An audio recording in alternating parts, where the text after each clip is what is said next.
You know, for more than a century, a dream has haunted our continent. A railway stretching from Cape Town to Cairo. But, and this is important, it was a dream of empire. A tool that was really just designed to carry Africa's wealth away.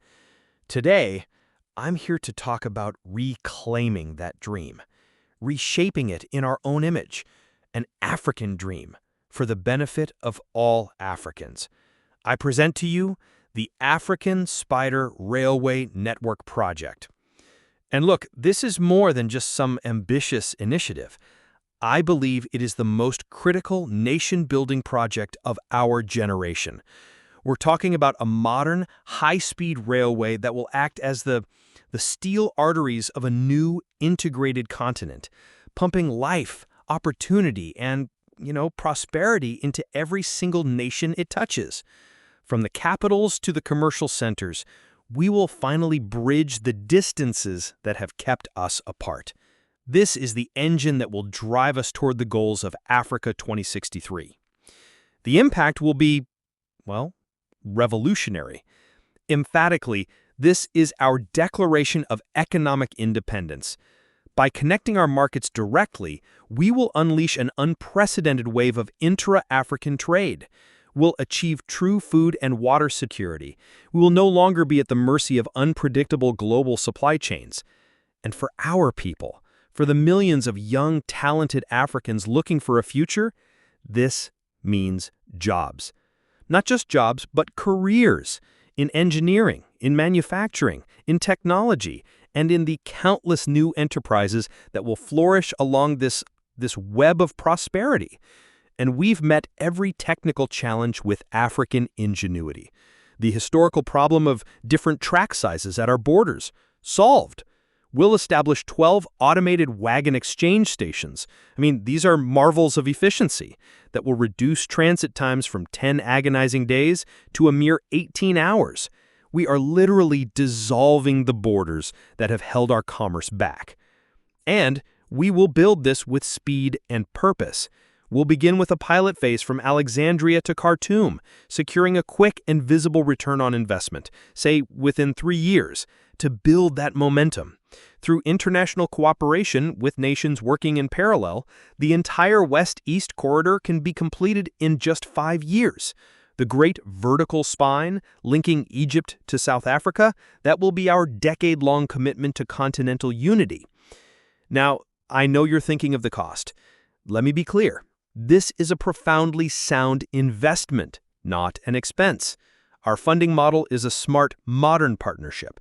40% from the private sector, 30% from development banks, and 30% from green bonds, because we are building a future that is, of course, sustainable.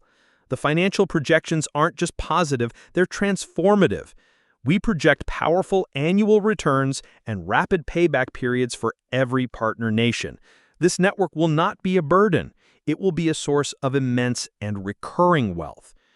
In closing, this project, it transcends economics and engineering. It's about weaving the rich, diverse tapestry of our people into a single, strong, and beautiful whole. It's for the farmer in Sudan to sell his goods in a market in Egypt. It's for the student in Uganda to attend a university in South Africa. This is our moment. Our chance to build a legacy of unity, strength, and self-reliance. The question before us is not if we can do this, but if we have the courage to begin. I ask for your leadership to turn these steel arteries of hope into a reality for all our people.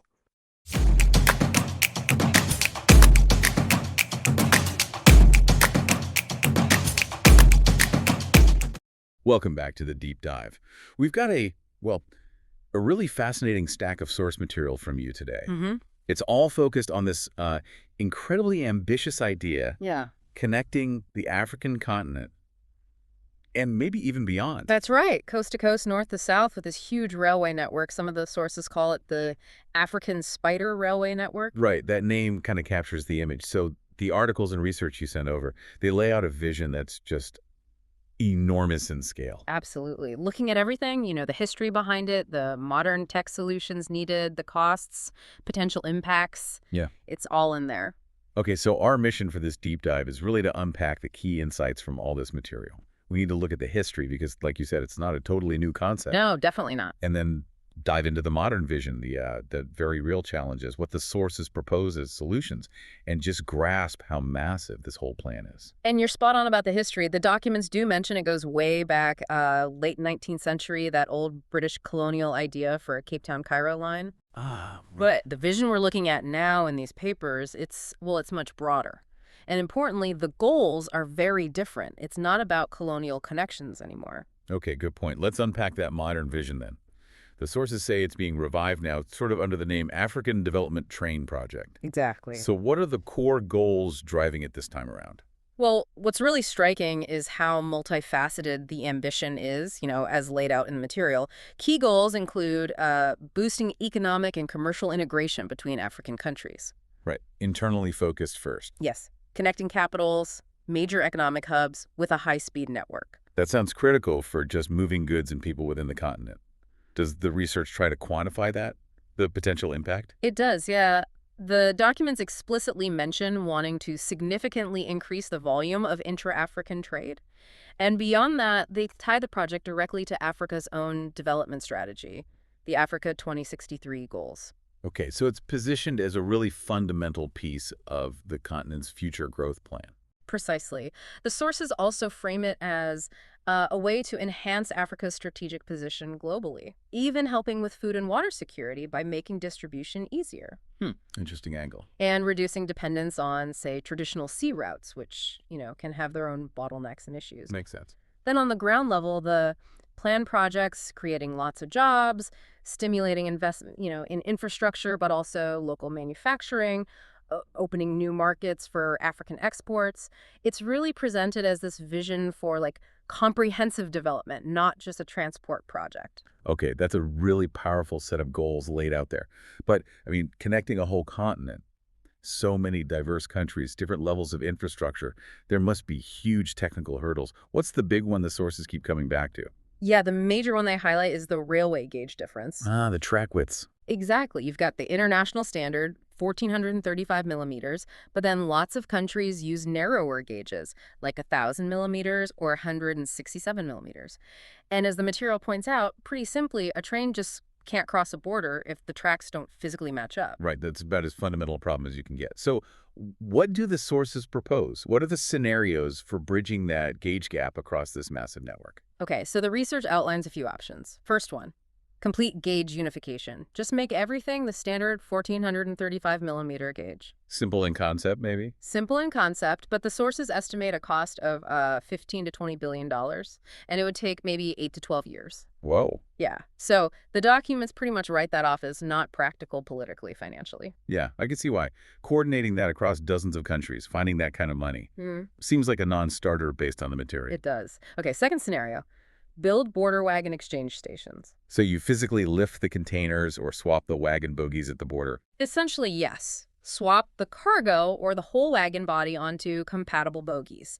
The cost estimate here is much lower, maybe $3 to $5 billion, and quicker, 3 to 5 years to set up. But there's a drawback. The drawback is delay. The sources estimate a 4-6 hour delay at each border crossing for this transfer. But based on the analysis provided, this is seen as the optimal currently. Optimal because it's actually doable now, even with that delay. Okay. Were there other scenarios mentioned? Yes. Third one is using smart gauge-changing wagons. Tech that lets the wagons themselves adjust their wheel spacing. Oh, interesting. Like on some high-speed lines in Europe. Kind of, yeah. This would allow direct transfer, no unloading, medium cost, maybe $8-12 billion, duration 7-10 years. But the sources label this a future technology. Meaning not quite ready for this kind of massive, heavy-duty, continent-spanning application yet. That seems to be the assessment in the research, yeah. Maybe not robust or cost-effective enough at this scale right now. Okay. And the last option? The last one mentioned was focusing only on passenger transport. Leaving freight out. Yeah.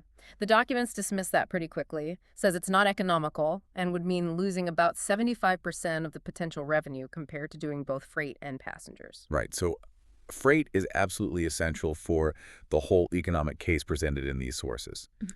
Okay, given those options, what's the specific, practical recommendation that comes out of the material? The concrete recommendation is to go with the second option. Establish 12 key border wagon exchange stations. 12 strategic points. Yes, equipped with automated cranes, things like that, to speed up the transfer process as much as possible. And they give a really specific example. A proposed station at Oujda on the Morocco-Algeria border. Yeah.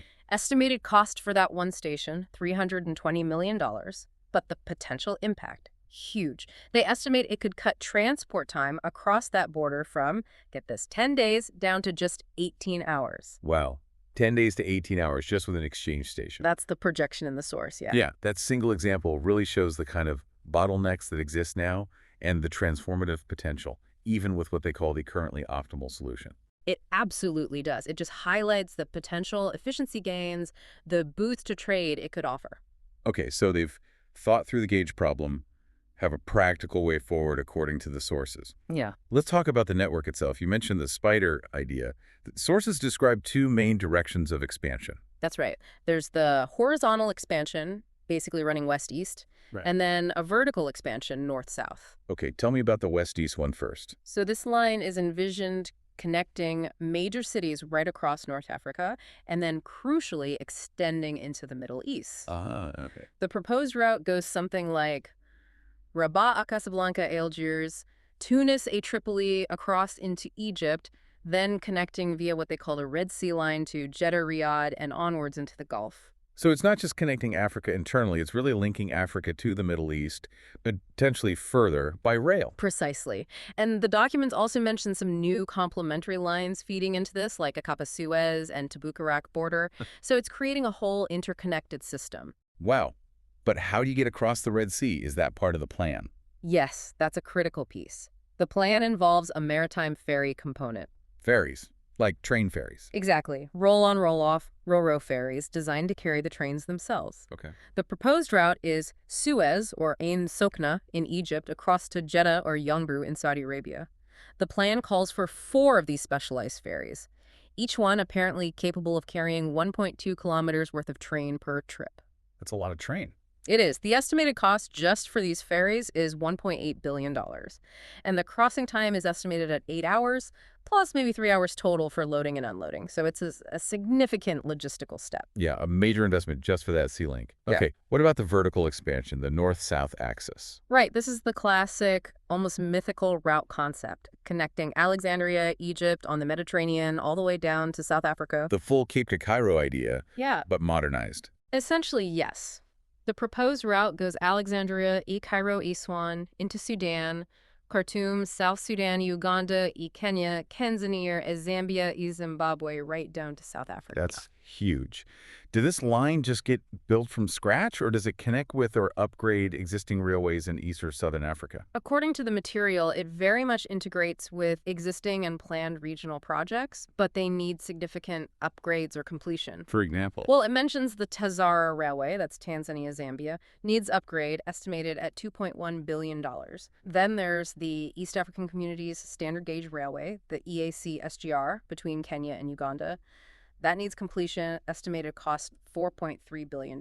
Okay. And there's a connection needed between South Africa's network and the Congo Corridor, the NSC, estimated at $1.7 billion. So yeah, it leverages and links these vital existing or planned corridors. It doesn't totally reinvent the wheel everywhere. Okay, the sheer scale is really sinking in now. 2 enormous main arteries, thousands upon thousands of kilometers. Let's get into the nuts and bolts presented in the source material. Feasibility, cost, implementation time. What are the big picture numbers? The numbers are definitely substantial. For that west-east line, Morocco, across to Saudi Arabia, the total distance is pegged at 500 and 284 kilometers. Okay. And the total estimated cost, $31.7 billion. Over $30 billion just for the west-east. Wow.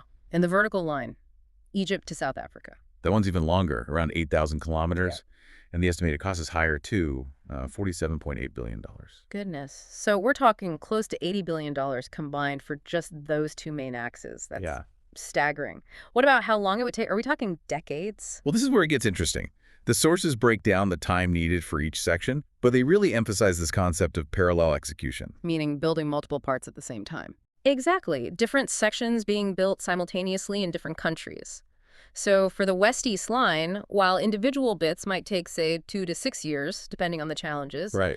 the overall duration, thanks to this parallel work, is estimated at just 6 years. 6 years for the whole Morocco to Saudi line. That's the estimate in the documents. They even suggest it could potentially be squeezed down to 5 years if there's really strong international cooperation. That seems incredibly fast for something this huge. How does that cooperation actually speed things up, according to the research? The sources give examples, often in tables. They list the main challenges for each segment. Things like border closures, thinking of Morocco, Algeria, perhaps, or political instability in places like Tunisia, Libya, or Sudan, South Sudan. Sure. Real-world problems. Or tough desert conditions between Libya and Egypt, the complexity of that sea crossing we talked about, difficult terrain in South Sudan, Uganda. The idea presented is that countries finishing their sections faster, or those with more resources or expertise in a certain area. They help out the others. Yes, they could send teams, equipment, whatever's needed to assist countries facing bigger hurdles or just longer stretches of track, basically lending a hand to keep the whole project moving forward quickly. So it's literally about teamwork on a continental scale to accelerate the build. That's the concept presented, and they apply the same principle to the vertical line. The initial estimate for that 8,000-kilometer route is 10 years. Okay. But applying this idea of international cooperation, teams assisting where needed, the total projected duration gets reduced to 7 years. 7 years for a railway from Alexandria to South Africa. That really underlines the potential power of collaboration. Even acknowledging all those challenges listed, it makes cooperation seem, well, almost essential to hit those kinds of timelines. The research certainly frames cooperation as absolutely critical, yes, Yeah. for hitting those ambitious timelines. All right, let's talk money again. Nearly $80 billion, maybe more with overruns, you never know. Where's that supposed to come from? Do the sources detail a specific funding model? They do, yes. The proposed funding model outlined is a kind of three-way split. Okay. 40% is envisioned coming from public-private partnerships, PPPs. So bringing in private investment alongside government funds. Right, standard infrastructure approach often. Then another 30% is planned to come from development loans. Thinking institutions like the Islamic Development Bank, maybe the World Bank, African Development Bank, other international bodies. Okay, 70% covered. And the last 30%. That's proposed to come from green bonds. Ah, tapping into that sustainable finance market. Exactly. Leveraging funding streams that are specifically looking for environmentally friendly projects, which ties back to the project's stated goals around sustainable development. That seems like a plausible mix, at least on paper. The sources also dig into projected returns, right? Investment versus annual return, payback periods for specific countries. Yes, and this is where you see the economic feasibility case being made, but also where significant variations pop up. How so? Well, the documents list several key countries, their estimated investment slice, the projected annual return, and the resulting payback time. For instance, Morocco. Estimated investment $6.2 billion, estimated annual return $1.1 billion. That gives a projected payback period of about 5.6 years. Just over 5 years payback. For a massive infrastructure project like that, that sounds actually quite reasonable, doesn't it? It does. And some other countries listed show even faster projected paybacks based on this analysis. Look at Saudi Arabia. Investment estimated at $11.5 billion, but a much higher projected annual return of $3.8 billion. Payback estimate, just 3.0 years. 3 years, wow. Egypt is similar, investing around $14.3 billion, projected return $4.5 billion annually, payback 3.2 years. The UAE, in the figure shown, has the fastest projected payback. $3.8 billion investment, $2.1 billion return, payback in only 1.8 years. Okay, those are incredibly quick paybacks for such huge sums. Does the research explain why it varies so much? I mean, 2-3 years for Saudi or UAE versus, say, well, are there examples with longer paybacks? Oh, yes. It seems to depend on factors like, how much investment is needed for their specific section, the volume of freight and passenger traffic expected on their routes, maybe leveraging existing infrastructure, the general economic activity in that region. Right. So for contrast, Sudan is listed with a $5.7 billion investment, but a lower projected annual return of $0.4 billion.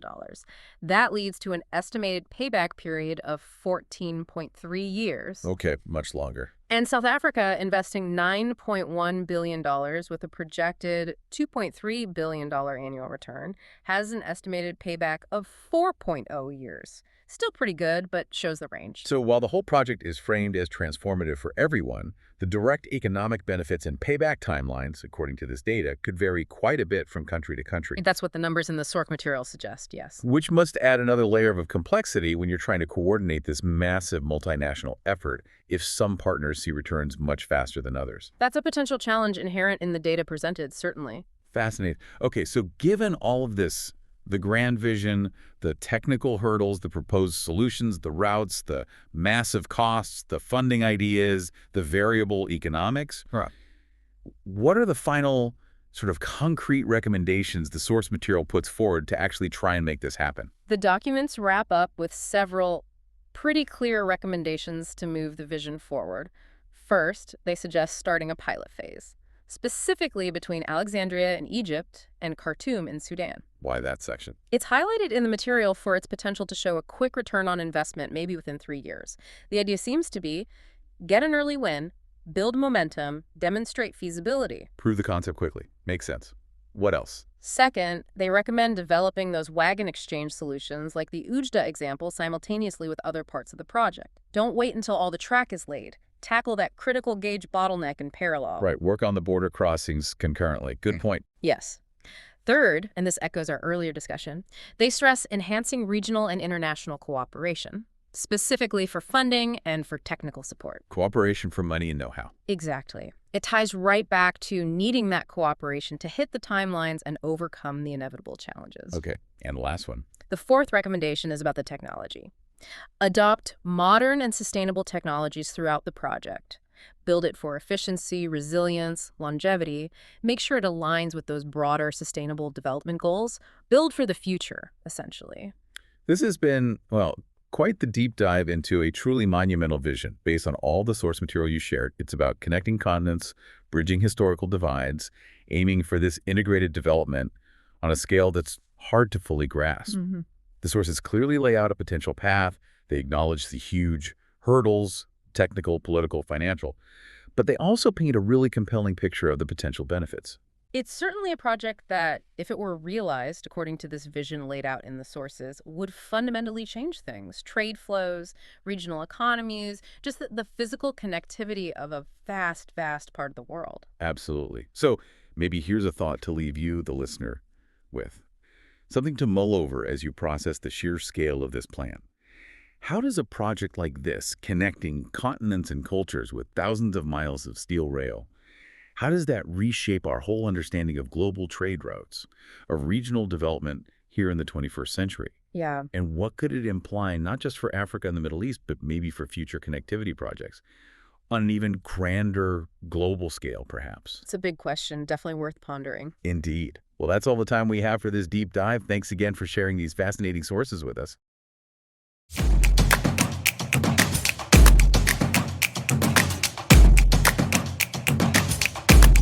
Welcome to The Explainer. Today, we're diving into something huge, a blueprint with the power to literally reshape a continent. It's a vision of steel and ambition designed to connect Africa like never before. This is the story of the African Spiderweb Railway. Just think about this for a second. What if you could just hop on a train on the Atlantic coast in Morocco and ride it all the way across North Africa, over the Red Sea and straight into Saudi Arabia? Or how about this? Starting on the Mediterranean shores of Egypt and taking a single journey down through the heart of the continent right to the tip of South Africa. Well, this isn't some far-off dream. A really detailed study by an engineer named Emad Hamdi shows there's a concrete blueprint to make this happen. Now, this idea of a Pan-African railway, it's not new. It's got deep roots, actually, starting way back in the colonial era with the Cape to Cairo Railway. But that old idea has been totally flipped on its head. Today, it's part of Africa 2063, a powerful African-led vision for the continent's own economic integration and future. Okay, so let's get into it. How do you take a vision that massive and turn it into something you can actually build? Well, the answer lies in this one incredibly thorough feasibility study called the African Spiderweb Railway. And this study, led by engineer Imad Hamdi, is basically our map for this entire explainer. It isn't just a bunch of nice ideas. No, this is the real deal. A data-driven roadmap that gets into the nitty-gritty, the technical fixes, the specific routes, what it'll all cost, and most importantly, the incredible economic payoff. So why do it? What's the big push? Well, as you can see, this is about so much more than just trains. Think of it like building a brand new economic nervous system for the whole continent. It's about boosting trade between African countries, for once. It's about getting food from farms to cities to ensure security, and of course, creating millions of jobs along the way. But before any of that amazing stuff can happen, you have to solve a huge engineering problem. It's a problem that has kept Africa's railways broken up and disconnected for more than 100 years. It's called the gauge puzzle. Here's the problem in a nutshell.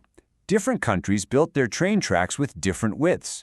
You've got what's called standard gauge in much of North Africa, but then you've got narrower tracks in other regions. What does that mean? It means a train from one country literally can't run on the tracks of its next-door neighbor. It's a classic square peg, round hole situation. So how do you fix the gauge puzzle? The study looked at a few options. Ripping up all the old tracks and standardizing everything would be a nightmare. We're talking up to $20 billion and maybe 12 years of work. But look at the middle option, border exchange stations. They're a fraction of the cost, could be built in 3 to 5 years, and the study says they're the best way to get this whole thing moving right now. And let me be clear, we are not talking about some slow, old-school rail yard here. The blueprint calls for these seriously high-tech, automated hubs.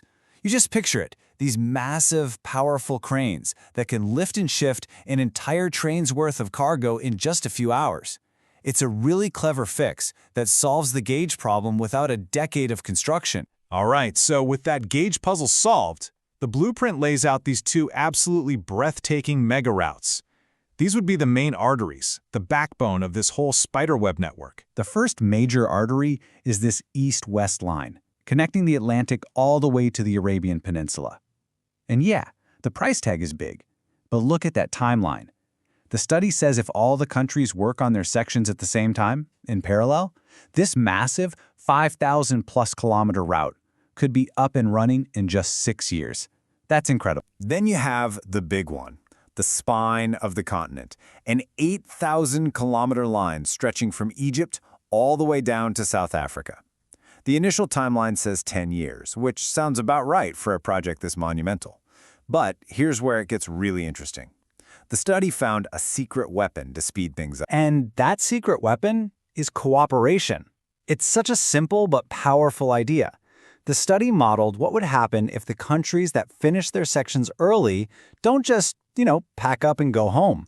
Instead, they send their experienced crews to help out on the longest, toughest sections of the line. And the result?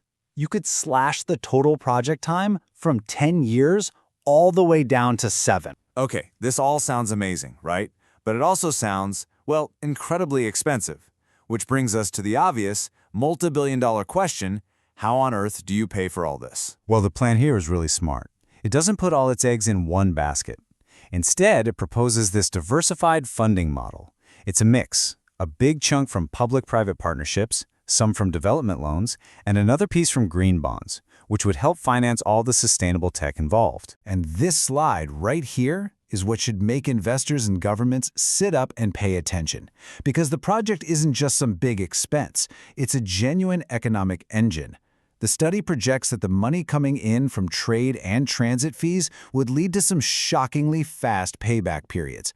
We're talking just a few years to get back a multi-billion-dollar investment. Let that number sink in, 1.8 years. The study projects that a country like the UAE could get its entire multi-billion-dollar investment back in just 18 months. That right there is what changes this from just a hopeful dream into a seriously powerful and profitable economic proposition. So, you've got the vision, you've got the technical plan, you've even got the funding model. Where do you possibly begin? Well, the best part about this blueprint is that it gives a clear answer, laying out the very first actionable steps to get the wheels turning. Literally. The study suggests starting smart. don't try to build everything at once. First, launch a pilot project. Something like the line between Alexandria, Egypt and Khartoum, Sudan. That way you prove the model works and you start getting some money flowing in. And while that's happening, you get to work building those all-important border exchange stations and locking in the partnerships to make the whole thing scale up. So here's where we land. The feasibility study is done.